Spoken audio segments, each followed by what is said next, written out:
Fargo, the new virtual assistant from Wells Fargo, makes banking faster and easier. Like this. Fargo, what's my checking account routing number? And this. Fargo, turn off my debit card. And this. Fargo, what did I spend on groceries last month? And that's just the beginning. Do you Fargo? You can in the Wells Fargo mobile app. Learn more at wellsfargo.com/getfargo. Terms and conditions apply. Your mobile carrier's availability and message and data rates may apply. Wells Fargo Bank, N.A., member FDIC. It's Only a Game podcast with hosts Jimmy, Greg, Deg and Matt. Sat in the main stand, bringing football topics with occasional guests. Download, subscribe and stream for a hat-trick of support. Tap in ratings and reviews on your podcast platform. Stay onside with our YouTube channel and social media pages. Hello everybody and welcome to the latest edition of It's Only a Game podcast. We've got a few of us on this recording. We've got special guest author Gary Thacker. How are you doing, Gary? You okay? I'm fine, thanks, Greg. Great to be on board and looking forward to a chat about football with mates. Best way to spend an evening. Fantastic, superb, and thank you very much for joining us. No We've got Declan on and Matt, but we're just struggling a little bit with Jimmy. We're going to hopefully have Jimmy on in the next, hopefully 5, 10, 15 minutes. He's stuck in traffic. He's stuck in internet traffic, possibly. Yeah, let's go for that. Yeah, his laptop isn't up to scratch. But yeah, so hopefully Jimmy will be joining us shortly. So thank you very much for joining us, Gary. You've got a book that was released a couple of weeks ago about the Brazilian 1970 winning World Cup team, O Jogo Bonito, is that how you pronounce it? That's it. Sounds right. It's a giant because it's Portuguese. It's not like in Spain it would be Jogo, but in Portuguese you pronounce the J as in like Jose Mourinho isn't Jose Mourinho, so it is O Jogo Bonito. Yeah. Got you. Superb. Could you tell us a bit about that book and everything about the 1970 World Cup in Mexico? Sure. Well, basically, the book covers, as the main part of it, the 1970 World Cup, which was the World Cup where it was basically the first colour World Cup. Came from Mexico. It's the great Brazilian team of Pelé, Tostão, Guess, and Carlos Alberto, Everaldo, Rivellino, Jairzinho. The great team, probably the best World Cup team. Certainly in my estimation, the best World Cup winning team of all time. It was one of those rare occasions where the best team actually won the World Cup. And then for sort of the next three tournaments, the Dutch team were the best in 74 and 78. And then the Brazilian team in 82 were the best team. And none of them won the World Cup. This was the tournament where the best team actually got over the line. But the book covers the tournament all the way through from qualification to the group stages, through the knockout stages.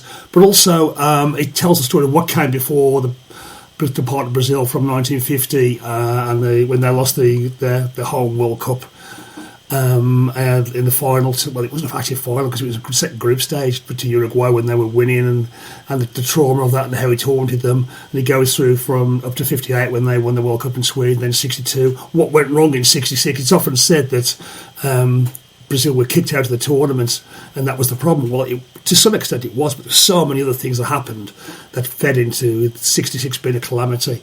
They put things right in 70, won the World Cup with us, had the best team, and then I'll tell the story of what went on afterwards and how 82 was perhaps the last flaring of a true Brazilian team, because by this time so many Brazilian players were playing in Europe. More and more was the case. In 70 all the team played in Brazil. So moving on from there, the story goes about how Brazil almost lost its identity of O Jogo Bonito, and they played like a European team, because all their players were playing in Europe. And when they won the World Cup in USA in '94, it was probably just like Spain or Italy winning it or Germany winning it, because that's what the sort of football they were playing. That's basically the essence of the book from the start. The start from 1950, how they built up to the success, what went wrong in 66. I say the full tournament in 70, which I say is probably, certainly to my mind, I'm sort of lucky enough to live long enough to see every World Cup that was ever sort of came across live from 66 onwards. Certainly the best World Cup. So much wonderful football played there, and I say Brazil were certainly in my mind the best World Cup winning team of all time, and that's why I had to write the book about it, because it's my last book, my eighth book, and I just wanted to do something sort of. I mean, I write about things that I really enjoy. I like at Dutch football. So I write about the Dutch team and Ajax, and I write a book about Chelsea as well. But this was the one that sort of completed the route for me to completing the World Cup winners. Superb. It was I've wrote a few notes. It was a World Cup of firsts for the 1970 World Cup. I've got a few notes that I think it's the first World Cup for substitutions. Yeah. I think it's the first World Cup, or the use of yellow and red cards. Correct. And I think it's the Panini sticker album debut. Is that correct as well? Or? I think so. I'm not sure. There's one more. It was the first. Okay, yeah. It's the first time in the World Cup that Telstar football was used. Yes.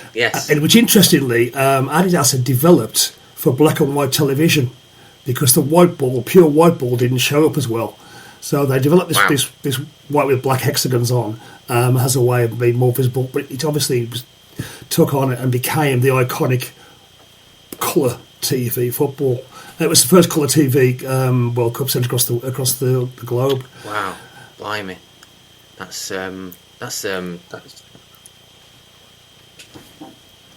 Yeah, one little thing with those footballs as well. I'm a bit of a nerd with stuff like that. Adidas only produced 20 match balls for the whole tournament. So if you think now, like the tournaments and stuff, the number of balls that are produced, so they had 20 match balls, and they reckon that, like, obviously you can still get the replicas and stuff of them now, can't you? And they've sold like 700,000, wow. And you think like there were only 20 originally produced. And I could be wrong in saying this, Darry, but I'm pretty sure the name of it, didn't that come from one of the TV companies or a satellite or something? That was to do with the development of obviously like air and live sport. It was named after the Telstar satellite, which apparently the outside casing of it had that sort of honeycomb appearance to it, and that's where the name came from. Interesting. I didn't know about those 20 balls. That's fascinating. I know in the final. Yeah. So there was only 20 like leather ones made, if that make it, as in like match balls, and then obviously the rest of them were. I'm sure I read somewhere as well that some of the games were played with a brown leather ball as well, or something to do with the TV cameras. But I could be well out with that. But I know obviously the black and white pattern was developed for it to be better on screen. Which is crazy. Like if you look at the ball patterns now, they do nothing but send your eyes crazy. Right. Yeah, I mean, in the final one, in the first half, Rivellino put 2 or 3 balls into the crowd. So if they start off with 20, I don't know how many they finish with, but it wouldn't have been the same amount. That's for sure. Gosh, that's.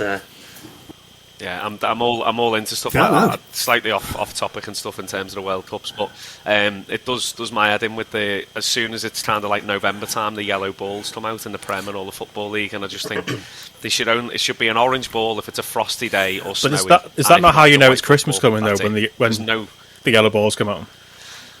Yeah, but not from October, Matt. I can tell that from what's on the shelves. That's usually my go-to. Is like, here we go, yellow balls are out. That's it. Christmas is coming.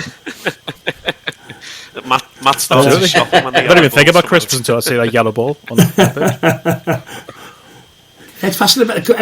Every time there's a new ball for the World Cup, they always say it's the roundest ball ever. I mean, what whether it's square or what? I mean, I don't know. They are, and they're getting worse. Like all the players, I mean, obviously they favour the attackers now, don't they? But every goalkeeper that you see being interviewed with them year on year, they're saying, especially the World Cup ones. Was it the 2014 World Cup that was banned in the end? The South Africa one, yeah. Wasn't the 2010 one banned as well? Because it was the one after that was chaos. No better. Wasn't that one that was just flying in there and everywhere? Yeah, it was just. I think that was the one I was thinking of. The South Africa World Cup. That was because it was just moving here there. There's some shots of it, and they actually said it was too spherical. Wow. I mean, make it. We want the round all possible, but then it's too round. You can't make it up, can you? Really? You can't make that up. No. Does everyone have their own favourite ball? Sorry, Greg, to interrupt, because I've got my first and favourite that I've forgotten the name of, which is annoying me. And I know it's Jimmy's favourite too, which is 2002. Oh, mainly because that's my first World Cup I really remember. Japan, Korea. Yeah, Japan, Korea, and I forget the name of the ball. Yeah, I think I put that in the group chat as well. It was like gold and red. Yes, I've completely forgotten the name of it. Yeah, that was a belter. Jimmy was on; he'd know exactly what it is off the top of his head because he is Rayman. I think because I'd have been 9 going on 10 The Fever Nova. That's That's Fever Fever Nova. Nova. That's the one. Fever Nova. That's my personal favourite. That will always stick with me. I think because that World Cup is, pretty synonymous in my head. Even though we got lobbed by Ronaldinho. Yes. Or was it 35, 40 yards out? But I still remember that one fondly. I did a bit more digging on this. I watched that in primary school. I watched that in primary school in my pyjamas. They opened the school up early. Yeah, I did the same. So I wasn't pyjamas. The TV on wheels in the library. We had it on a projector screen. Yeah. It was a really, really bad projector. Yeah, because it finished at like 9:30 in the morning. And then you had to spend the rest of your day going, what do we do now? Just lost in the quarterfinals of the World Cup. Everyone trying to replicate it on the playground. Yeah, absolutely. Yeah. There were more than 20 balls lost last night. Especially in my primary school, most of them at the neighbours' gardens, bless them. Sorry, I did a little bit more digging on this particular World Cup, and it's I found something quite interesting that I didn't know about. It was the England team released an album about the World Cup. They covered different songs. This album was called "The World Beaters Sing the World Beaters." I think that's what it says. So I've heard of the Back Home song from the 1970 team. Yeah, I've heard of that one. But then I didn't know there was an actual album that they covered other songs. So you've got Sugar Sugar, Lily the Pink, Puppet on a String, Congratulations, Make Me an Island. There's a few, Cinnamon Stick. We've got a few songs on there. It sounds like someone's hacked my Spotify. Yes, it does a little bit.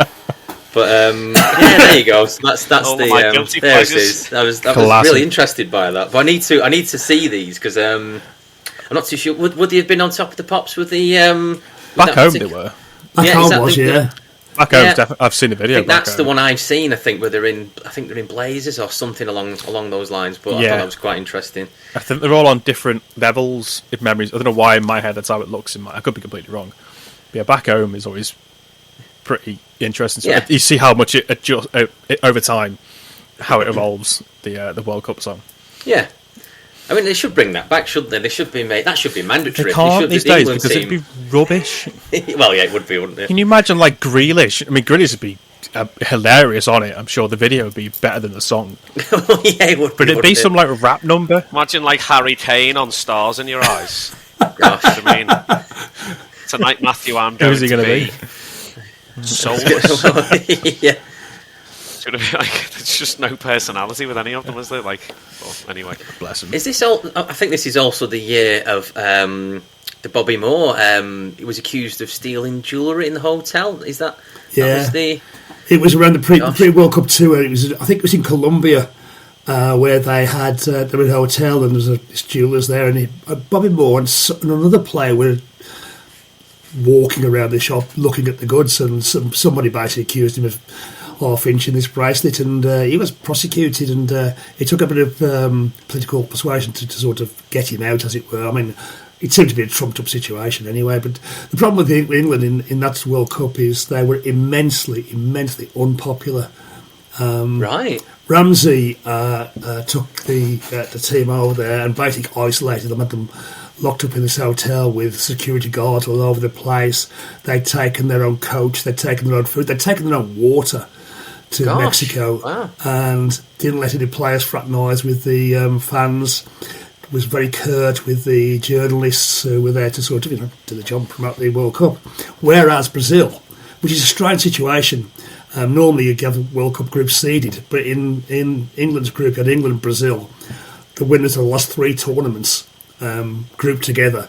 In Brazil were very much the opposite, and their Contratatio, their sort of camp they had was open for people to go and watch them train, and they had samba music playing at the gates of the training camp, and players would come out and sort of dance with the fans. And they became they took the sort of, you might say, cynical view, but certainly a very sort of wise PR view that Mexico were odds on to sort of get out the group, but probably not much farther. And once Mexico were out, the local fans would be looking for somebody else to follow.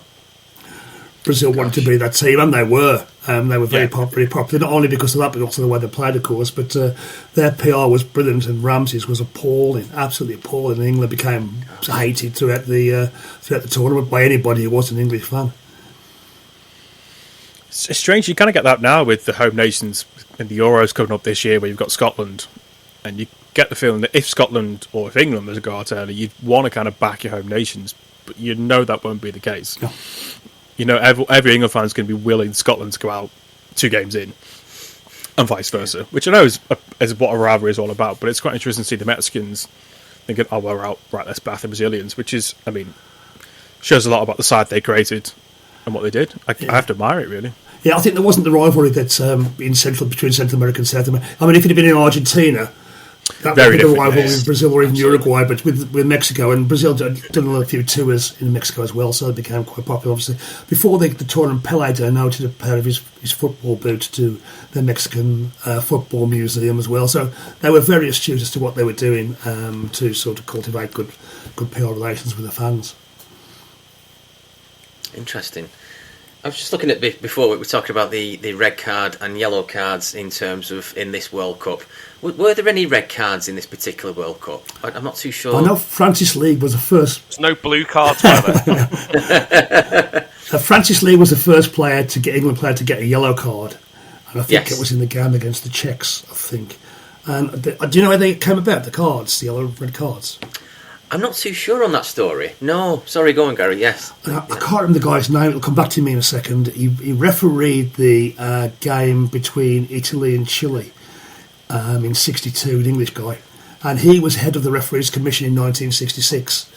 And you remember the infamous issue with Ratin being sent off for Argentina against England, and Ratin said he'd never understood what the referee was saying, that he'd been sent off. And on the way home, now we'll come back to me in a second. He's driving home, and this was in his mind, and he stopped at some traffic lights. And he looked at the traffic lights, and that gave him the inspiration for the yellow cards and red cards, and that's where they came from. I'll tell you his name when he comes back to me in a second. But he was the guy.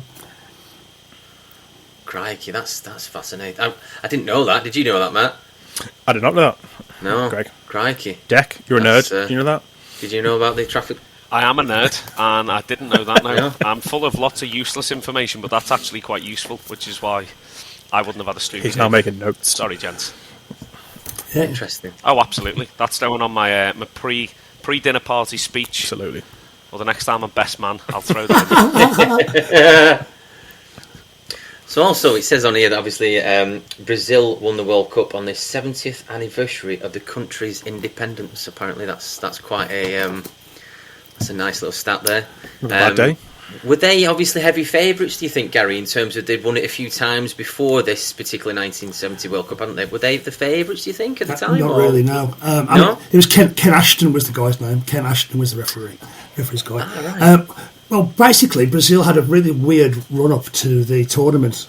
After the debacle of '66, they brought a couple of managers in that didn't work, and they ended up with, in 1968, appointing a guy called Saldana, I should say, who actually was a newspaper reporter at the time, although he had been coach at Botafogo a little before. And the team were very unpopular at the time. They'd lost a few games. After the debacle of '66, it looked like it was going to all happen again. And Havelange, who was the head of the Brazilian FA at the time, decided that to avoid the sort of ire of the journalists, he'll appoint one of their number to take over the squad, which didn't work in some way. And Saldana was a controversial character. At this time, Brazil were under a military dictatorship under a guy called Medici, who was a real hard thug.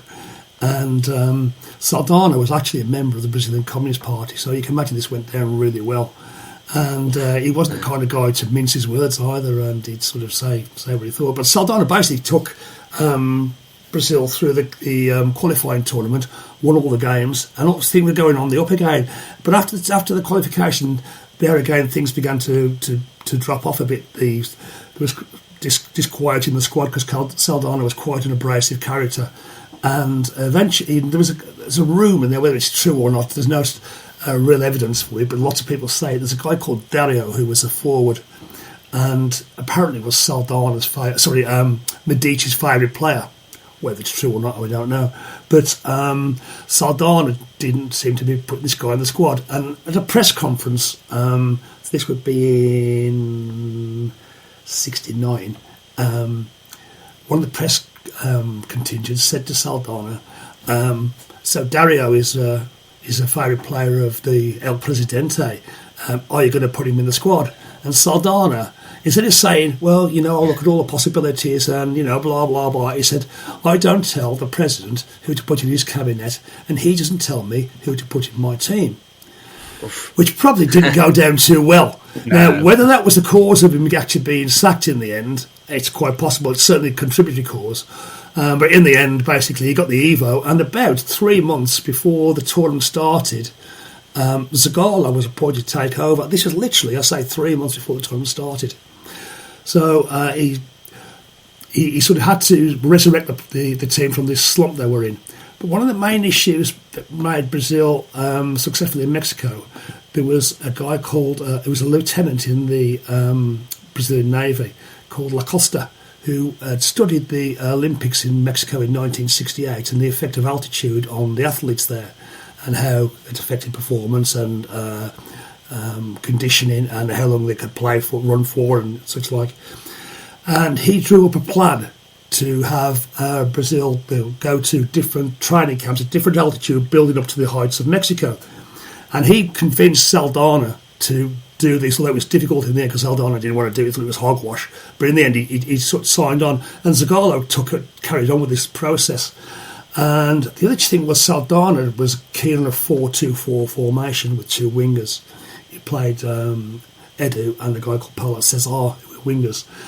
But when Zagallo took over, he was very much a 4-3-3, adaptable guy. When he played the left of a four forwards. But when Brazil lost possession, he dropped into midfield to make a third midfield player.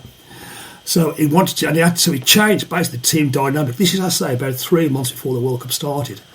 And he tried to get Edu to play this system, he couldn't do it. He tried to get Paulo Cesar to play, he couldn't do it. And eventually he decided, rather than getting a wide player to adapt to a midfield, he'll pluck a midfield player into a wide position. And this was Rivellino. Rivellino played as a number 10 for his club team, not as a wide player. And in the last game they played against Austria, I think it was, and Rivellino played in this position. Rivellino described as the most important game of his career, because if he could convince Zagallo that he could play this role, 4-2-4 in possession, lose possession, drop back into midfield, and he did. He convinced him, and this is how he played. But Brazil had 5 number 10s in their team. So they had Rivellino who played 10, they had Pelé who played 10, Tostão played 10, Gerson played 10, and did Jairzinho as well. So they had 5 basically number 10s in their team. I mean, such was the skill of the team, though. And there's a famous story about Tostão and the eye injury and how he nearly missed the World Cup. And it's when they went to the World Cup, they were far from favourites. They were coming off a poor run of results. New manager taking over, new formation. Rivellino said, I've got a quote him in the book, that few expected them to get out of the groups. Bloody hell. My word. That's something. It's funny, I was looking at the stats for that World Cup, and I'll be honest, the one that starts straight away stood out to me is matches played in the entire tournament is 32, which I'm thinking with the upcoming World Cup in 2026, I think you're going to get 32 games in about 3 group stages of this race. It's just... Don't start me on this. It's just jumped out at me straight away. I thought, to go 16-team World Cup, which is what a World Cup should be. I always think it should be. The best of the best could come together. Not every man and his dog gets a chance to turn up. It's just crazy. I mean, the way the modern thing is now, I mean, what all they're doing basically is taking the last qualifying round and putting it into the tournament. Yeah, it's just garbage. I mean, I know the World Cup in the last World Cup, they played something like, I can't remember the figure, they played something like 30 games to eliminate 5 teams or 6 teams or something. Absolutely ridiculous. Wow. There's a weird thing of it where you had, I mean, going back to Qatar, where you had, I mean, as much as I enjoyed when it was, group stage 3 games a day, it only really matters when those 3 games are going to be 3 high quality games. And when you've got a few in there that are a bit, can I really be arsed watching this? when it's not going. You might get a few that stand out and shock, and there was a few shocks in the early stages.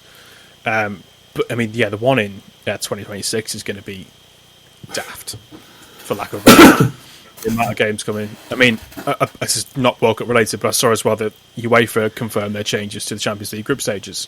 Well, it's not even a group stage anymore because it's a Swiss version, which is all about a league table, and you play 5, 6 teams, whatever it is, or something like different that. teams, which has all been confirmed for next season. And it's got to think it must be money. It's TV and money. It's anything that's come into it. But yeah, to see a 32-game World Cup with the best of the best would be nice at some point. But yeah, I think we're too far gone, unfortunately. Yeah, that's never going to happen. Yes, yeah. Just going back on a few points that we've mentioned, that this World Cup was the first one in colour. How did that come across, Gary? In terms of obviously black and white before then, colour for 1970, vibrant. Obviously, everything popping through the colours and everything like that. How was that as a viewer, if you will, Gary? Well, some of the 66 games were in colour, but this was the first tournament it was all in colour. Yes, and obviously. Playing in the Mexican sun and the brightness, so you had. I mean, the game that always sticks out for me for the brightness is the Brazil Peru game. So you got the sun was blazing down, the bright green grass, and the yellow and blue, and Peru kicked that iconic white with a red stripe, red sash on.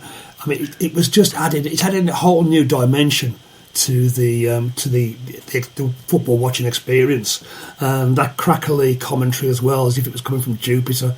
It was. I mean, it made as I say, to me, it's the best World Cup ever. I mean, I've all that I'm able to. I mean, 62. It wasn't broadcast live, so you couldn't see all those highlights afterwards. But of all the World Cups I've seen, and I've seen them all live, that is by far, to me, the most iconic for so many reasons. I mean, as I say, Brazil were the best team. Best World Cup winning team, in my opinion, by a country mile. But the colours, the football, the commentary, the fact that the passion of the crowds in Mexico was something else as well. I mean, we talked about Qatar. I mean, okay, it was okay, but this Mexico was a football mad country. And even when L3 had got the Mexican team had got knocked out, there was fans were still watching it, all the games, and It's something that we really take for granted at our age. In terms of I'm 36, but I take these things for granted. Obviously, colour matches and colour broadcast, finals and different things like that. But this must have been monumental at the time. Obviously, we've got quite a few different firsts there as well. Obviously, they get to the final, Brazil against Italy. What were the Italians like through this tournament? We know a lot about the Brazilian side and England to a degree. What would you say about the Italians? Do you think they deserve to be in the final against Brazil? It's interesting. I mean, if you sort of cast your mind back to 66, Italy were knocked out of the World Cup by North Korea. Gosh, yes, that's I remember Yeah, they were sent back to Italy in shame, being sort of greeted at the airport by tomatoes and lots of waffles from the tifosi, who weren't very happy. And that Italy had sort of they decided to appoint. I can't remember the guy's name who was coaching 66, but he got the Evo anyway, unsurprisingly. And Italy appointed what they called a technical committee, which comprised of a guy called Valcareggi and the Argentinian guy who coached Inter, his name's escaped. He'll come back to me in a second. But that lasted for a few months before Valcareggi got the job. Before 1968 European Championships was held in Italy. Now, at this stage, the host didn't qualify automatically. They had to qualify, go through the qualifying groups, and it was a semi-final and a final. That was the stage. That was a European Championship in those days. Forget what's going to happen in the summer. This was 4 games, because it was a third place playoff. And Italy played in their semi-final against Russia, and they drew after extra time. And who qualified for the final was decided on the toss of a coin. I've heard about this. This is they're playing, yeah. So basically, if it came down, it wasn't a coin; it was actually a disc. One side was red, one colour was blue. Up in the end, it came down, blew up, and Italy qualified for the final. And in the semi-final, England played Yugoslavia, And this is a game where Alan Mullery became the first England player ever to get sent off in a international game. And basically Yugoslavia won 1-0, and Italy played against Yugoslavia in the final and drew after extra time. And some bright spark had decided that actually what we won't do in the final, kind of flip of a coin in the final, we'll have a replay. And interestingly, in this tournament, stop me if I'm boring you guys. No, absolutely not. Yeah, Absolutely not. In this tournament, the third place playoff had the highest attendance of any third place playoff in the history of European Championship football, because it was played on the same ground an hour before the final itself. So basically, people watched both games. So they had anyway. So basically, Italy played Yugoslavia in replay and won, and that. So they went to the 1970 World Cup as European champions. And just before the tournament, Cagliari, the small team based in God, my brain is actually going tonight. Forgive me. On the island where Sardinia, based in Sardinia, won Serie A, fired by the goals of Luigi Riva, who was famously christened the Roll of Thunder because of his powerful shooting. And Riva basically was the favourite to score the most goals in the World Cup to win the Golden Boot. They played, I'm going to get this right, they played Sweden and Israel and somebody else in the groups game, and won one game 1-0 and drew the other two games 0-0, and qualified for the knockout round having scored one goal. And then Italian. Yeah, And Italian way of doing it. They played Mexico in the quarterfinal. All of a sudden, but Valcareggi had taken the team to South America the year before to try and look what the conditions were going to be like and how to work things. And he decided on this process which he called the staffetta, which means like a relay race. And he had two outstanding number 10s in his squad. There was Mazzola of Inter and Gianni Rivera of Milan. And Rivera just won the Ballon d'Or. And so he came up with this process of playing, because this big, who's he going to play? He's going to go for Mazzola, is he going to go for Rivera? So he played Mazzola in the first half with instructions to run yourself out, take him off at half time, bring Rivera on at half time for the second half, the more creative player when teams are tiring, and take advantage. And he hadn't really functioned very well in the group games, but against Mexico, it really worked. Riva started scoring goals, and all of a sudden, I think they won something like 4-2 against Mexico, which didn't really endear them to the Mexican fans, obviously, especially when you get to the final against Brazil. And then the semi-final, they faced West Germany. Now, there's a plaque outside the Azteca in Mexico City that says, on this day, I can't remember the date, was played the game of the century. And it doesn't refer to the final, it refers to the game between Italy and West Germany and the semi-final. And crazily, just step back a bit. I'd say, stop me from boring you guys, because I tend to... No. Please go ahead. When Valcareggi selected his squad, he didn't select a guy called Boninsegna, who was just going from Cagliari to Inter Milan. And because he wasn't going, Boninsegna went with his family to this holiday house they'd got by this lake in Italy. And he was fishing on this lake, and his wife came running out of the house saying, just had a phone call, you've been called up for the squad. So he had to go to the airport, to Milan airport, fly out. And when he got there, there was another guy who'd been called up as well. And there was only one place vacant. So Valcareggi had called these two guys up, and they're sitting next to each other playing, thinking, one of us is going to get really disappointed here. But when he got to, I think it was Ledetti who he'd selected as well. But when they got to Mexico, he actually kept them both and sent somebody else home. So it was a strange situation. But Boninsegna became a key player in the last few games. In fact, he played in every game. He started every game in the end, although he wasn't selected in the initial squad. But in the game against West Germany in the semi-final, Boninsegna scored after about 7 or 8 minutes. And basically from there, Italy did what Italian teams did. They went back into their redoubt, put the Testo over our heads and defended for like hell for the rest of the game. And it wasn't until the very last minute of the game when West Germany equalised, and a guy called Schnellinger scored the goal. He was defender. He was actually playing in Serie A at the time. It was the only goal he scored in his international career of about 60 or 70 caps. And then came the extra time, which is where the game of the century, and it ended up 4-3.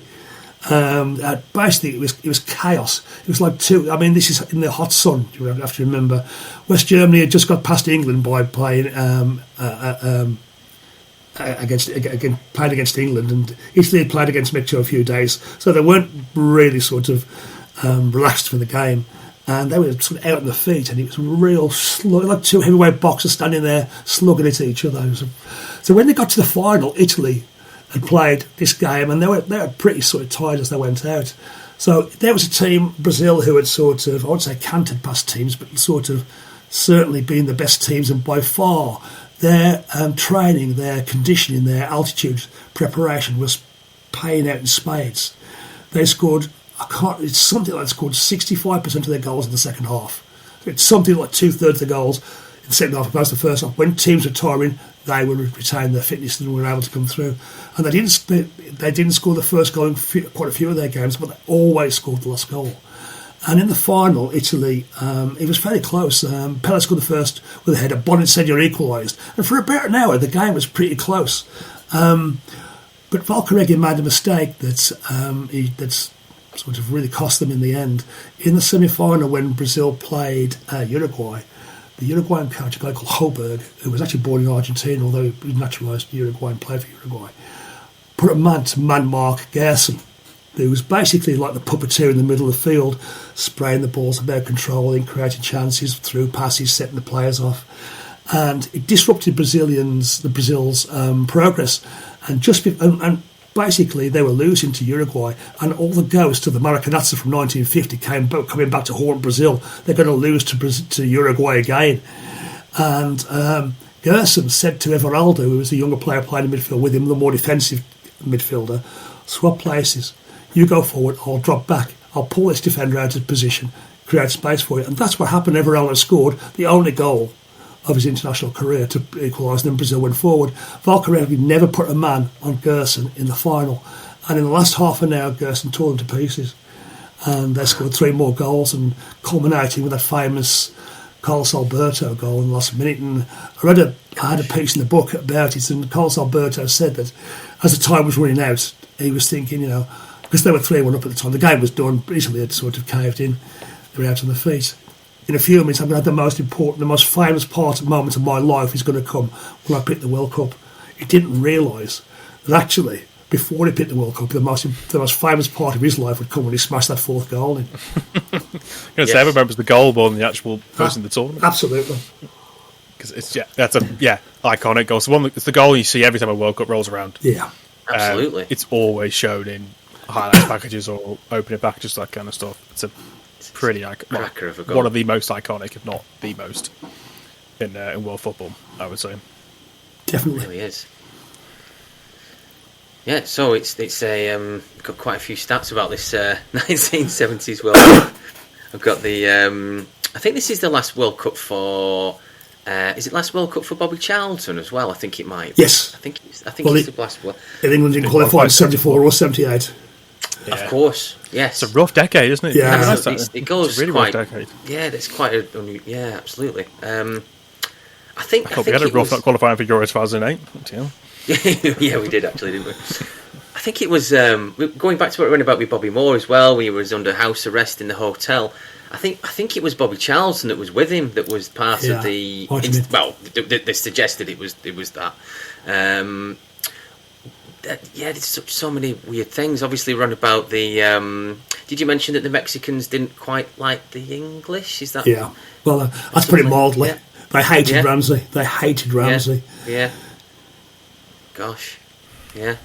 It's just because. What is this because of just the way he led his team, or was there reasons? That. Yeah, it was the way he was, basically. I mean, he's got that sort of, I don't know if you've ever heard Ramsey speak, but that sort of, and yet, he manufactured that voice When he was a young guy, he spoke very sort of plainly, working class guy, but he manufactured because he thought it would get him to get on.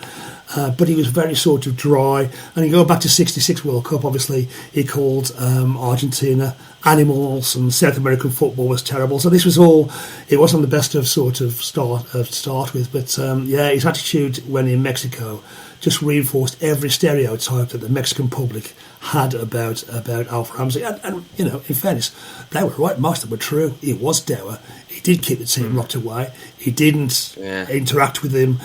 He didn't interact with the Mexican environment at all. Kept the players locked up in the hotel. Nobody could go out. He was certainly the bête noir of the World Cup for Mexican fans. But you mentioned before about that they took their own food and they took their own coaches and different things like that, and water. Was he sceptical that there might have been possibly somebody could have been poisoned or a bit of foul play, or was there any particular reason for that, do you think? I don't know. I don't know what the answer is, but I suspect it may be that. It's also the fact that, because what's happened with Gordon Banks in the game against West Germany, he ended up with Montezuma's revenge, or whatever you want to call it, the Mexican two-step, and I missed the game. So, despite those preparations, Banks still got food poisoning, and that's so. I think it was. I mean, I don't know whether he was the only coach that did it, but he was the only sort of. It may have happened with the Italians as well, or all the European teams, but he was the only guy who made. Or tried to make a virtue of it almost, Wow. So, yeah. I suppose going in as defending champions, you're always going to have a bit of a target on your back. But yeah, I can see why he probably thought he was protecting them, the players, knowing that again, because I think they had the aim was to go and win it, was to go and win back to back. They had the team for it, absolutely the team for it.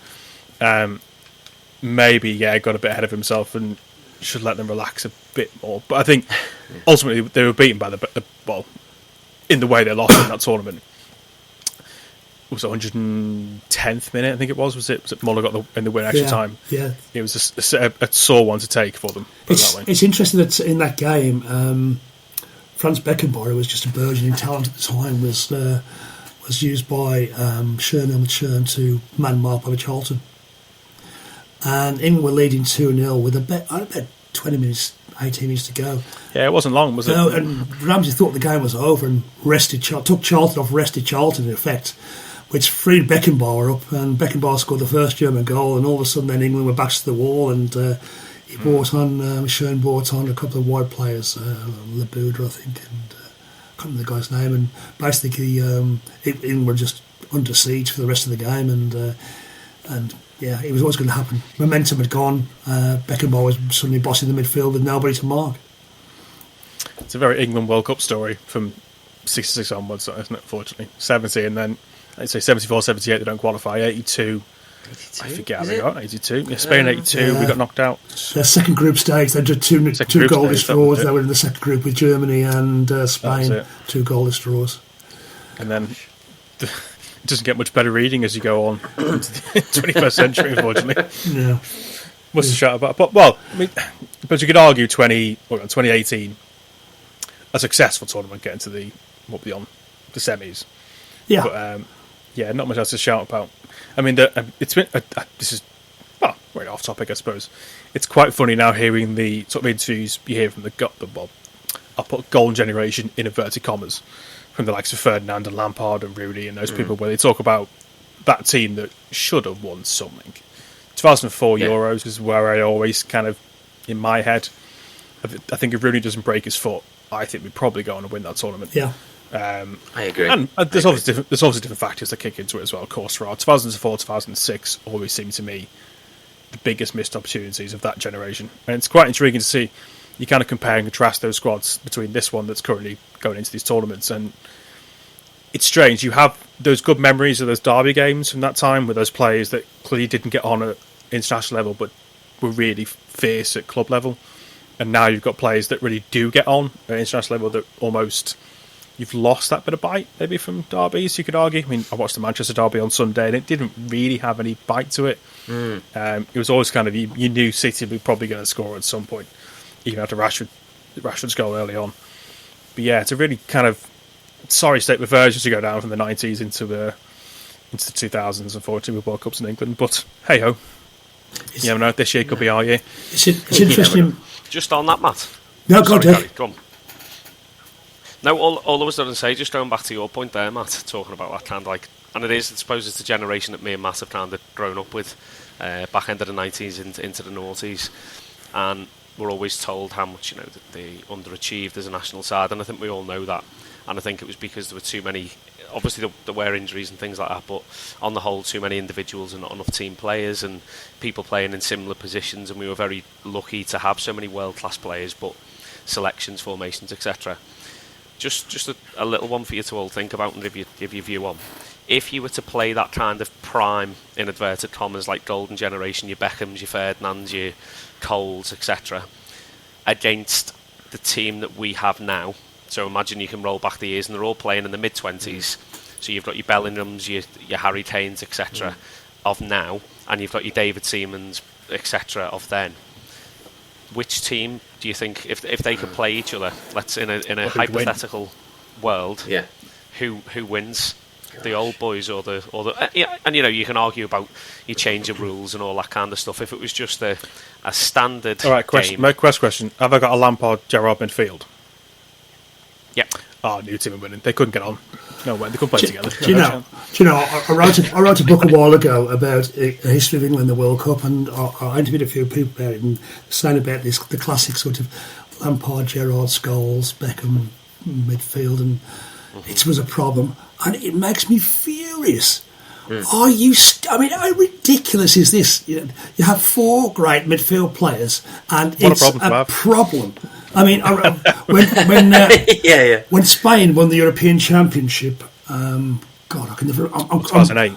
I'm useless on you. I was at watching the Star and Roses in the final. So the final. Yes, I didn't see the final, but Del Bosque had, and I can't remember, I might miss some names, but Del Bosque had Xavi, Iniesta, Fabregas, and Busquets in midfield. He played. Don't tell me. He made it work. Don't tell me you can't make it work. Basically, this is it. It's crap management. You tell me you got four world-class midfield players, you can't make it work. Jesus wept. I just, it makes you furious. And you If they were playing, if you had a decent, I think the problem wasn't the fact that they didn't get on. The fact was to do with the coach to make it work. At one stage, Mourinho had actually agreed a deal to sign Gerrard for Chelsea. So yes, he did. He would have had a Gerrard, Lampard midfield. Do not tell me Jose Mourinho would not make that work. He'd absolutely have made that work. He must have thought. Well, obviously, he had it planned to a degree, didn't he? If you offered Chelsea, Gerrard, Chelsea, even. That's always one of those what if moments because has he ever come out and confirmed it, Gerrard? He's always one of those things. He's always said, hasn't he? He said that I had agreed, and then he said that there were deals on the table, but it just never changed his mind. Fully happened. He changed his mind overnight. I think there was outside factors that definitely got involved in that one.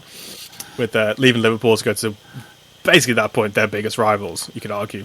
2005, is it? 2005, 2006? Yes. To answer Dick's question, which is a really good question, I think I'd say that the older team would. They certainly had more accomplished players, certainly more established players, shall we say, used to playing high level football, be it Champions League or European Cup or whatever. So I think that would have been a better team. It's a bit like I got asked on a podcast I've done about, because I wrote about the Dutch team in '74 and '78. The fatal question, well, if Brazil were a great team and Dutch were a great team, who would have won Brazil? I always dodge the question because it's an impossible question. Well, I'm gonna add another layer to my question, and then I'll go quiet in the background for a minute, right? And I'm very good at doing that, as you may have noticed, eager listener. If you could pick a current England player to improve that golden generation squad and vice versa, who would you swap in and out? So for example, for those of you that are struggling to follow my brain pattern at home, you may put, and this isn't saying who I put, you may put Michael Owen in the current England squad and you may put Jude Bellingham in midfield next to Gerrard to solve the Lampard scenario. No. What you do there, just put Bellingham in that old squad. and have an 8-man midfield. Just full of central midfield. Brazil had 4 number 10s, so it might. Maybe that's where we've been going wrong for this quite a long time. 5, actually. Maybe that's why we've been going wrong for so long, possibly, that we're not doing it. That's what we need to do. How did I say? Pack the midfield. 2 goalkeepers. 2 goalkeepers. Yeah. So who are we swapping in then? It's interesting. Gosh. It's a real tough one, because if you put through that golden generation, in inverted commas, there's really not many weak links, apart from maybe left wing, you could argue. Yes. That's a push. That's a great question. That's harsh on Joe Cole and those kind of players, but you'd have to say someone, who we got on the wing, a Sterling or Rashford, those kind of things, you have to think would have improved it. The other way round, again, it's quite difficult. Centre halves, I would argue, in this current England squad, where they probably let themselves down. Ferdinand, yes. I was thinking Ferdinand's where I'd have gone on the ball. It's very similar to, like John Stones, those kind of thing, where he would have the ball at his feet, could play it really, really well. That's my answer. Ferdinand. He might play it forward slightly quicker than Maguire, though. Potentially, yeah. Because he gets the ball at the back, he can go out, make a cup of tea, come back, and he's still dilly-dallying with it. You leave Harry Maguire alone. Let's be honest. Poor 50-10 said. It's a great question, because if you think about the golden generation that we've touched on there, like obviously you've got Beckham in there, great assists, we know what he was capable of. Do we... You got Kane up front at the minute. Does he need the service? I'm not too sure. I mean, he scores in any relatively situation, doesn't he, Kane? So maybe you don't need Beckham in there, because Kane's bags from pretty much anywhere, doesn't he? He needs half chance, and he's pretty much scored. I'm not too sure. It's a difficult one. It's a great question, Deck. What is the current we'll week put link? this up on Twitter, and our followers will just... It'll just blow up again, won't it? So yeah, we've sorted that. We've sorted. That's a few retweets later. What would you say? There's the retirement fund, boys. What would you say is the current weak link in our squad at the moment? Or if you were to pick an 11, where would be the weak link? Do you think, Deck? The manager. Is that too harsh?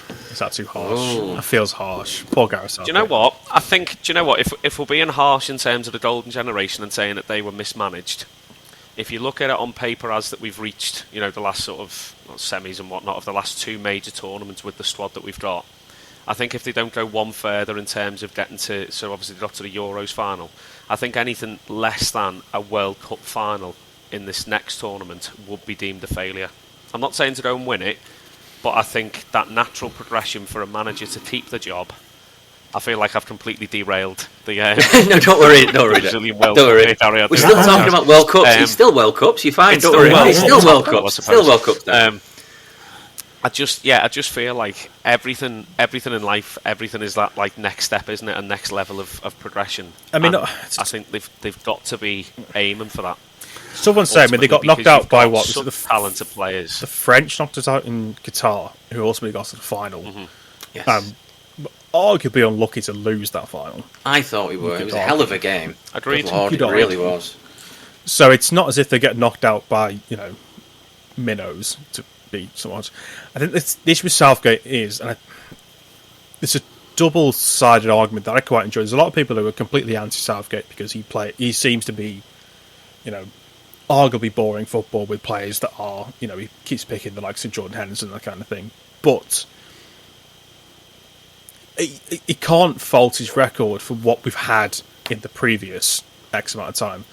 He'll always have, he's going to have, he's got a final in the Euros. He had semi-final in 2018.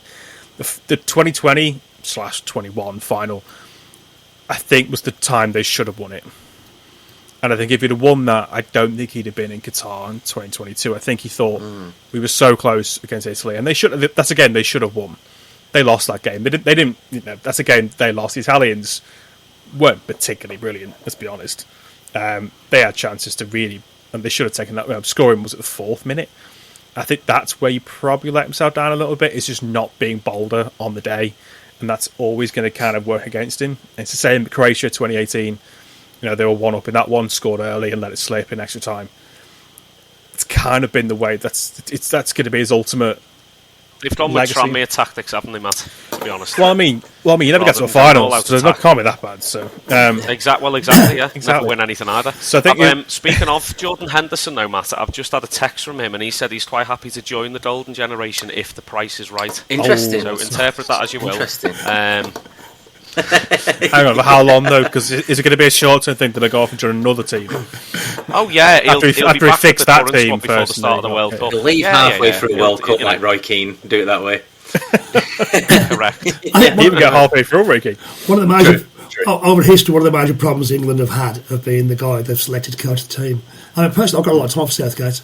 I don't think he's done a lot of things right. He's created a great atmosphere amongst the players as well. So he's done a lot of things right. But you look back at some of the crazy decisions. I mean, Venables gets England to the Euro '96, so close, got the sack. Oh no! Bobby Robson gets England to a World Cup final, semi-final, lose on penalties to the Germans. They'd have gone the other way, with a definitely beat Argentina in that final. Didn't renew his contract. Ahead of that tournament, the FIFA president, I can't remember his name, but Graham Kelly was secretary at the time, said that he made public that unless England won the World Cup, Bobby Robson was not getting a contract. I mean, this is just so stupid. All the things England, no offence to Roy Hodgson, who is I'm sure he's very nice to small animals and old people, and he's not a more than decent club coach, but not an international coach. Yeah. Graham Taylor, there again, similar sort of situation. Exceptionally good club coach with day-to-day experience with the players. International, no, sorry, we've got to stop picking coaches. To coach England who say the right things, wear the right tie, and have done okay as a club manager. Franz Beckenbauer won the World Cup for West Germany, never coached a club team in his life. Frank Rijkaard nearly took the Dutch to the European Championship when they played in Holland and Belgium. So close, should have won that tournament. He had one season coaching Sparta Rotterdam and got relegated. International football coaching is not about how to teach players to trap a bloody ball. No. You pick your team, you play, set your tactics out, and you inspire your players. That's it. Sorry, yeah, it's the nation drives the rest. Look at Sam Allardyce, 100% record. It is shocking behaviour. Shocking. We had a point to Justice to Big Sam. How we'd have a full trophy cabinet if Sam was still in charge. I'm confident of that. Buy it all, but we'd have one. We'd have full, absolutely. So just for the listeners, we've got our own substitution here. Jimmy's just managed to join us after battling with his computer, I think. And that's all this week, folks. Everyone, thanks for listening, and we'll see you on next week. Round recording 57 minutes late. Shocking. Jimmy's been running a team. I was hoping not on like a water meter, are you, Jimmy? Yeah, well, it's no, thankfully not. Oh God, give him my water bills. Anyway, no, I'm not going to go too much because we've got Gary on. Tech issues, 3 browsers. I had a voice note recorded. If I couldn't make it on tonight, it's been chaos. Basically, this laptop's old as fuck is essentially the synopsis of the whole thing. So it's older than it was gifted to me when I was born, I think. But God bless the Toshiba. I will point out, I can see the screen with all of us on it, and the quality camera difference between 5 of us. There's 4 of us that look absolutely fine. Yeah. And there's yourself. Jimmy, you look like you look like Buzz Aldrin or something that's coming through from space. No, I'm not saying you look like Buzz Aldrin. I'll take that. I'll take that. That's man. Look like the first man on the moon. Impressive. Yes. That is not a bad introduction. But yeah, I think just to pick up what Gary said, that I have no clue what's been said the last 50 minutes. But we've the idea of not renewing Bobby Robson's contract, that's fine. Well, it ties in anyway with what I'm going to say, because it just smacks of English arrogance when it comes to football. It goes right to the beginning of the origins of the World Cup, and that where we refused to turn up, believe me, we were the best nation in the world. I don't think we were. Even back then, we had some cracking players in the 30s, the 50s and whatnot, but we just couldn't be bothered. And it's a trait that seems to have followed us as a nation, not just in football, but it's why we're not very well liked. I said that. That was my quote 20 minutes ago, mate, but thanks so much. I'm kidding. All right, cool. That's fine. Again. All right, son. But yeah, no. It's just we're an arrogant nation when it comes to football. We think because we codified the game, damn right, that we somehow own it, and therefore we gave it to the world. It's ours, and the world owes us. It's like, well, no, it doesn't. If other nations are better at it, then Matt, I'm just sensing New York sarcasm here, just because of that's exactly how it works. Severe sarcasm from Mister 2 podcasts a year, Matt Driver over there, just rocks. I pay for this bloody streaming service. That direct debit can stop pretty quickly if you're not careful. Well, it didn't work in my browser, did it?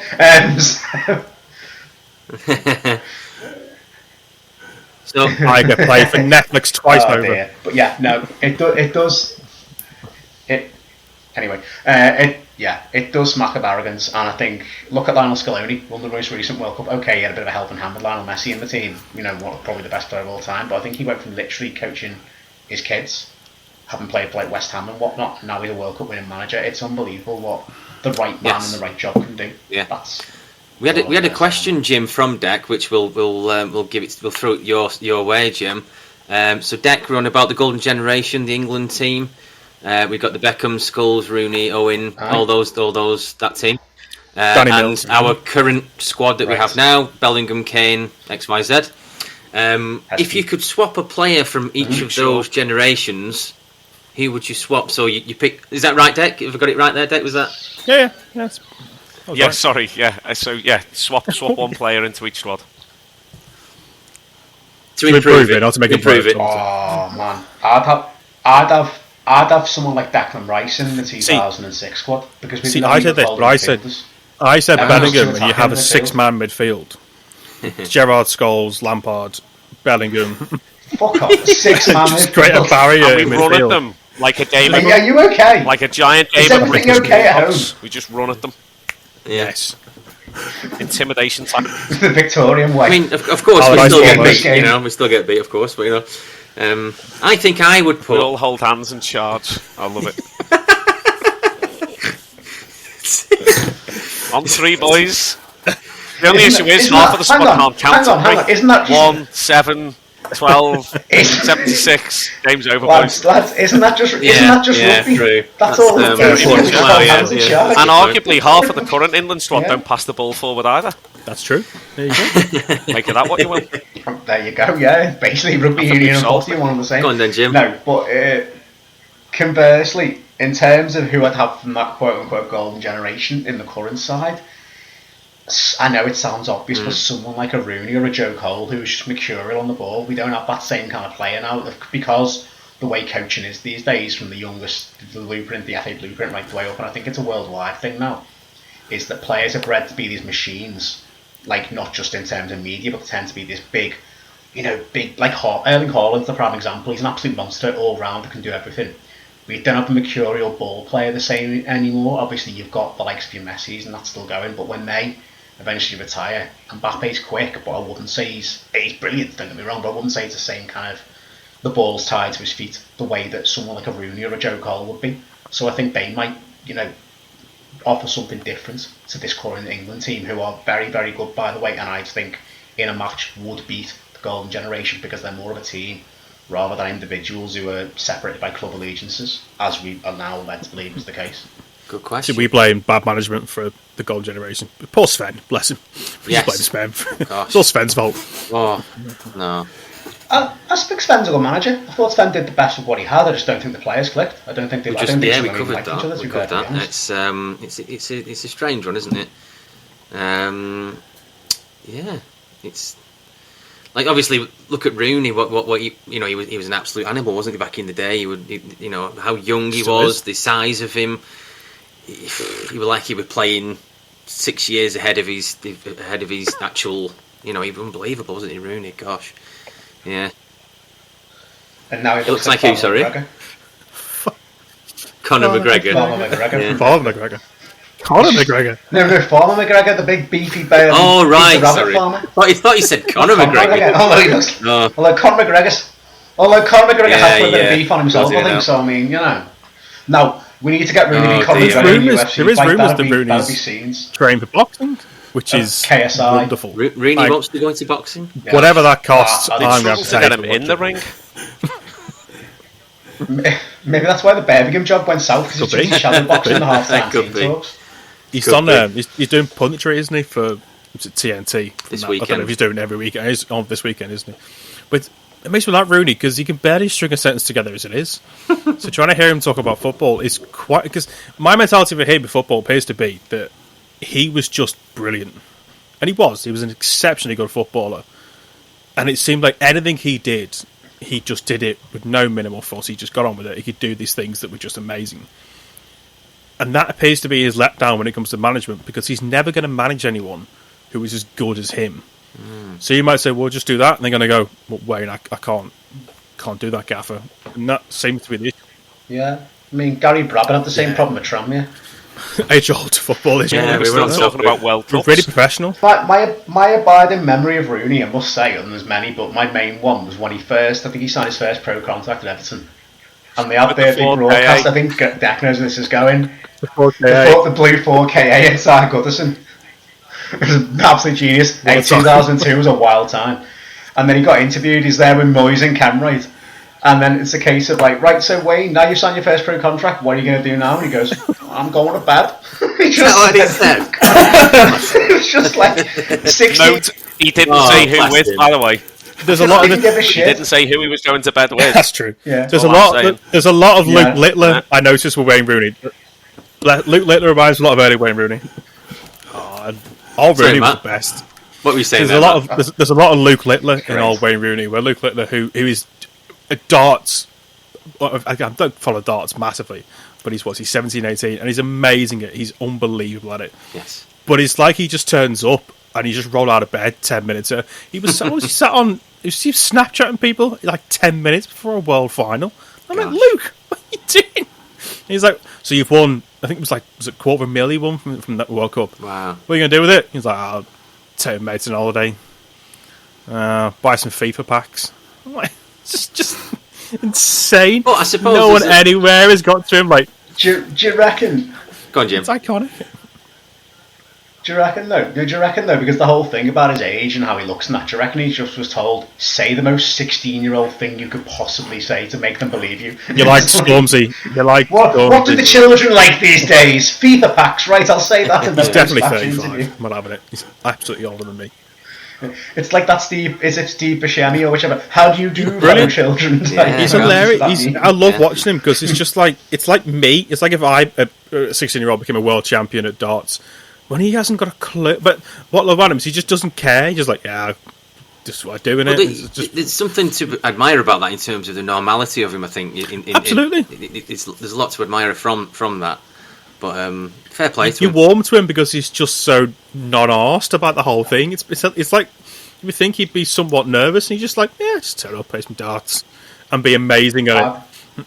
Yeah, I can't really talk because I turned up 50 minutes late to this podcast, so I'm not really wanting to talk about getting mentally prepared for stuff on mine. So we'll just have a few more minutes and then we'll wrap up the episode. So what we'll do, Jim, is we'll just come a quick full circle. Obviously, Gary's got the book out about the Brazil side that won the World Cup in 1970. Have you seen anything of the highlights? Highlights of the final, Jim, of Brazil-Italy. What's your take on the final? Oh, I mean, everyone remembers that goal. It's the iconic World Cup. You talk about a World Cup final goal, and outside maybe of Do You Think It's All Over, Jeff Hurst, which again was only 4 years prior. That's the goal, that fourth goal that everyone remembers, and the iconic images of Pele after the game, and that's the one that it's the final really. It's the defining final. It was the last with the Jules Rimet trophy. Brazil kept it after that, and it was sort of the transition between two eras. The way I see the 1970 World Cup, it was that transition from obviously the Jules Rimet trophy and that sort of older era kind of World Cups, but it was also in colour. It was all very exotic. I remember speaking, I don't know if Matt, you've referenced our dad's memories of the World Cup, because it's the first one he really remembers, because he'd have been 12 when it was on. And he just said it used to be amazing. It was the first one first one he remembers. It was all vibrant. It was on at weird times. You'd have all these international superstars from all around the world playing that at the time you wouldn't have heard of, because obviously it's not like it is now. And just all the colour, the atmosphere, and the shirts and everything was just like nothing he'd seen before. And it was like his eyes were open to this whole world of football. And to him, that Brazil team was the best team he's ever saw at a World Cup. And I know when we're younger, we're impressionable, maybe more impressionable. I look back at maybe 98, 2002 as like somewhat romantically in terms of the World Cups, because when you're younger, it all seems so fresh and incredible. But I think, objectively speaking, that Brazil team, if you list some of the players, which I'm sure you have done, I'm not going to run them down now, it's hard to argue there's been a better World Cup winner for me. I know it's hard to compare eras, but it's hard to argue, really. Even, the Spain team of 2010, they were very good, but they were not the most prolific goal scorers. This Brazil team were just unbelievable going forward. I think it's more about them in any era. I think you put the nail on the head. If you think about that Brazil team, everyone remembers them. Even if, like, for us, it was 22 years before I was even alive. It's still a team that everyone knows about. Whereas you can kind of go back at World Cup winning sides as they go on, and you kind of go, oh yeah. But they're the one that sticks out to everyone because just of what they did and the way they did it. Essentially, they are that kind of everyone's first thought. I mean, sorry to interrupt, but it's quite telling in a week where I'm not going to go too much onto the news about Paul Pogba. Obviously, we know what's happened there. But I was listening to something the other day, and it was like he was unbelievable at 2018 World Cup for France. When he won, and I'm like, oh shit, he won the World Cup for France, didn't he? Yeah. Like, I completely forgot he won the... And that says something. The guy can get the peak of his profession, because I thought, oh, what a letdown, what a waste of talent. That it's ended this way after his move back to United, which was a complete disaster and so on. But it was just like, oh my God, he won the World Cup. Why is he must surely have no other regrets. He's done the most amazing thing and was brilliant, but somehow it's not as memorable as even a team that was 20 years before I was born. How is that? It shows a testament to how good that team was, that even like people like ourselves before they who came well after that team and well retired, that we know about them and how they stand the test of time, the way they play now, the way that everything about them would translate to the modern era, which you can't say the same about many teams going back. You could put that team in the modern era and you'd say, yeah, that team would hold its water against the best sides around in the international game comfortably. But who were in a game there? The Dutch team, Gary, or the Brazil team in 1970? It's a ridiculous, impossible question. I'd have to. If a game is played in Europe, I think the Dutch would win. If the game was played in South America, I think Brazil would be favourites, and I think it's as close as that. It's just, it's two. The Dutch team for me. What about in Qatar? Yeah. Stick it in Saudis, see what happens. Not sure. Or Saudi.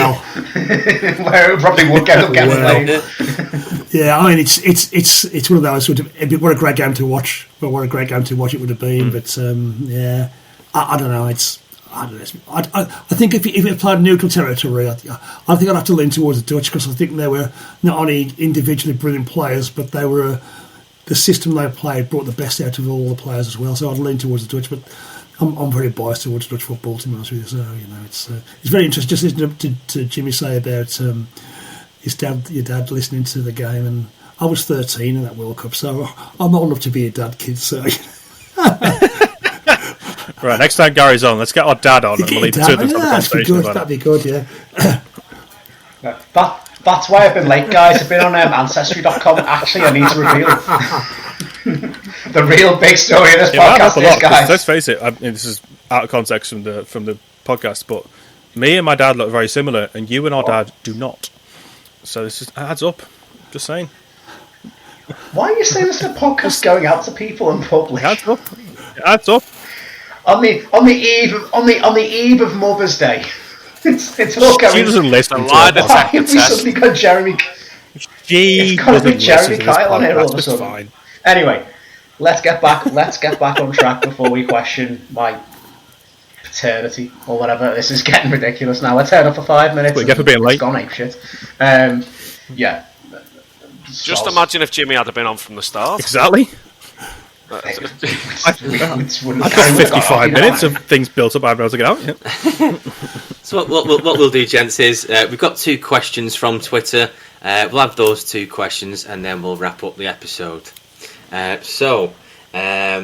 We've got one from Simon Mann, one of the ex guests that we've had on that works for BBC Manchester Radio. Which of your club's former players would do best on the Big Brother TV show? I thought that was an unusual question. I don't watch Big Brother. I've already thought my answers to this, and Jimmy, my answer's correct. As Evertonians, there is no other answer we can give. Okay. They would go in as a 2. It'd be a 2-man that would go in. It'd be Royce and Drenthe and Andy van der Meijden. Wow. Because that would be amazing television. Exactly what I was thinking. There's no other answer you can give. Stick it on the Dutch team. Drenthe and Van der Meijden has to be. Not Van der Meijden. Andy van der Meijden. Not Van der Meijden. No. Oh, it would be. Thing is, he was brilliant for Inter. He came to us and just hit the booze. It was like, oh my God. That was it. Yeah, that'd be my 2 I choose. I'm going to go with, Yeah. just based on stories I've heard about him and the few conversations I've had with him over the years, such a nice lad, but an absolute nut job. Andy Mangan. He's just an absolute, at some of the things I've heard about him, like in the changing rooms and just as a character around the place when he was with us for a few years, just a nutter. So yeah, Andy Mangan for me, I'd say, from Rovers. Ian Goodison would be good up there as well, because he just kind of sit off in the corner and say nothing, but yeah, Andy Mangan. He'd be so funny. Good, yeah, Goody just wouldn't give a flying. Was it true about Ian Goodison that like everyone would go to the gym and he'd be sat there having chicken nuggets in the gym or something and just not? He also used to be paid in cash every week. He used to bring a holdall to the training ground and he was paid in cash. And then he brought the cash to the post office and sent it back home to his family. And lived rent free in one of the staff's houses at Rovers for like 12 years. Just an absolute one-off. But yeah, Andy Mangan, good job.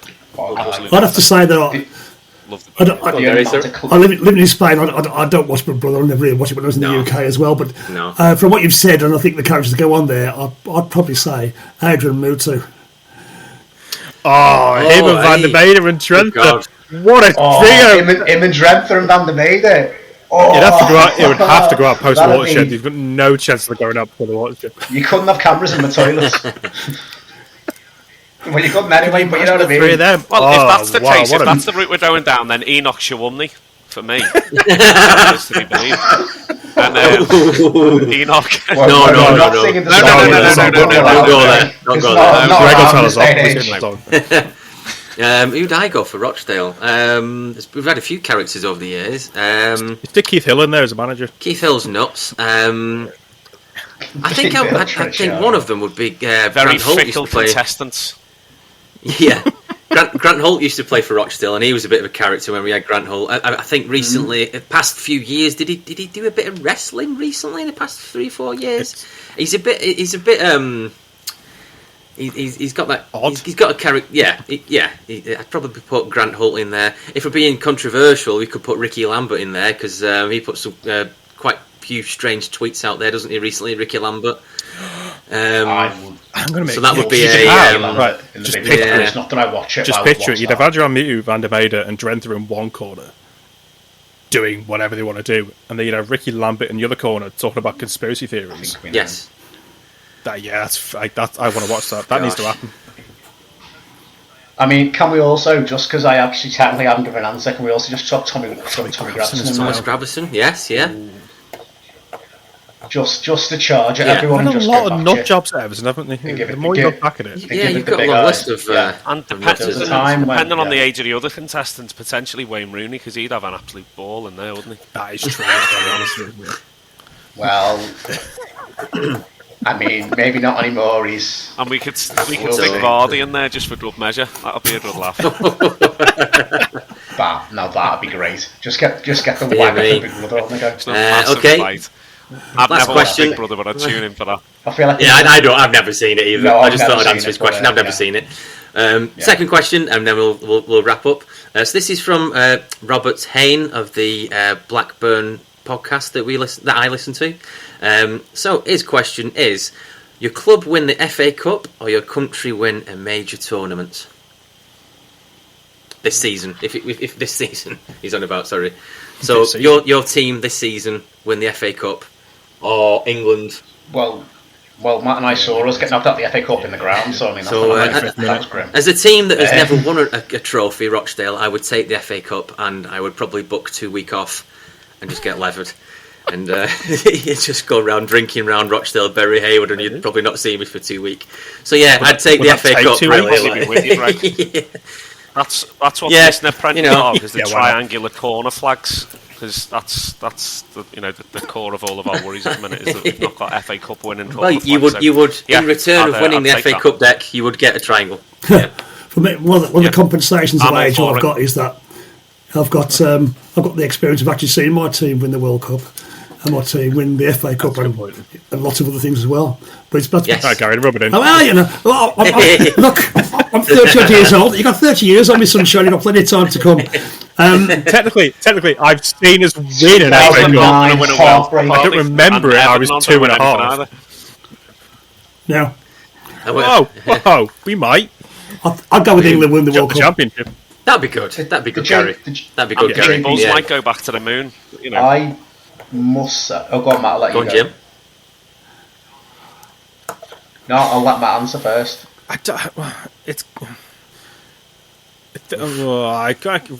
know, because he's right. 2009 was horrible. This is why there's times I don't mind that we're crap, because having had the small little things where you've been to cup finals, and Chelsea 2009 is the obvious one, and a few semi-finals, the stress of just purely watching the game of football is enough to just see me off for a week. Whereas with England, I don't get it as much. I don't. So what? Yeah, neither. Yeah, just. Wow. You don't want to win anything ever. Okay, cool. Suits you down to Either. What you're saying is I can't be asked being succceccessful. Just give us mediocrity. Give us 13 to the quarter-final exit. That will do me. Try being a Rochdale fan, please. I haven't won anything ever. If I have to answer, join us, please. If I have to answer, I'd probably go England in the World Cup, purely just because it'd be a countrywide event that would be be a good week. Let's put it that way. Nothing to get done for a week if England won the World Cup. Deck, the world would shut. England should have for a week. Yeah. Deck, what did you say? Yeah, this is going to sound controversial. Well, Tranmere haven't won a trophy since 1990 when they won the Leyland DAF, and I was -4 then. So, as much as I'd like to say an England World Cup win, remember it well. Well, good maths or math if you're American. As much as I'd like to say a World Cup win, I just don't feel like it'd have the same fever as it once did. Like the World Cup finals or semi-finals. You say that the Euros final was it was brilliant, but I just don't feel like as a country there's too much politics and stuff. I was going to say, Deck, which country are you representing at this point? Actually, it depends who's in the final. I'm a glorified. Because you could represent one of our four, couldn't you? All of my passports. Yeah. If Ireland make the final, if Ireland make the final, I'll pay everyone's tickets to get there. Do you know what? I'm going to do a complete U-turn, and I'm going to say a World Cup win. There you go. Because I think it'd mean more to more people. I'm a people pleaser, Jimmy. I'm a people pleaser. Aren't you? World Cup win. First I've heard. I think, it's going to sound controversial to quite a few Evertonians, because I know a lot of Everton fans couldn't give a shit about England. In fact, I think that's a Scouse thing in some instances. And they'll be like, we haven't won a trophy since 1995, which, I was 4, I don't remember it. And if I knew that it was going to be the last time for 30 years, I probably would have watched it. But I didn't. I played in the garden. I was 4. But that's 30 years. England haven't won anything for 60 years. That time, doesn't take a genius to work out that longer. And I just think that, whatever else said, the national holiday, the further, everything. And England wins something, you're champions of that tournament for 4 years. True. You've got it for 4 years then. Everton don't win a cup 1 year. There's, in theory, a possibility to go and win it the next year. Or the next year. Do you get 4 opportunities to win a cup in the time it takes you to have a World Cup or a Euros cycle comfortably all day. I want to see England win a major tournament sometime in my life, because I think it's something that less people now have seen in their lifetime, and it's something that we're here talking about Brazil 1970. We're not here talking about Chelsea 1970 in the nicest way. We won the FA Cup that year. Yeah. Against Leeds. Replay. I'm right in thinking. Yeah. The famous final where they wouldn't award the captain the medal or the trophy or something because he'd swapped shirts with a Leeds player or something. Am I right in thinking? So they thought it was a Leeds player. I think there was something about that where who was the captain at the time of one of the Chelsea players swapped shirts with a Leeds player, and they thought that's it. And it's like, you're a Leeds player, mate. We're not giving you a medal. I've just swapped shirts with the opposition. I think it was him. I remember reading somewhere about that after the 1970 final. Anyway, that's the next off the track. Is that we're still talking about the 1970 World Cup winning team. World Cup winning sides, apart from me forgetting about Paul Pogba winning it, are largely immortalised. FA Cup winning teams are okay. Don't get me wrong, if I don't much win a trophy in the next few years, it'd be like the breaking the longest trophy down the club's history. And I've got my own opinions and I've gone on rants about it. But England winning the World Cup or Euros would just be beyond anything I think any of us have actually imagined yet. I think because until we see it happen, we're not going to know just how big it is.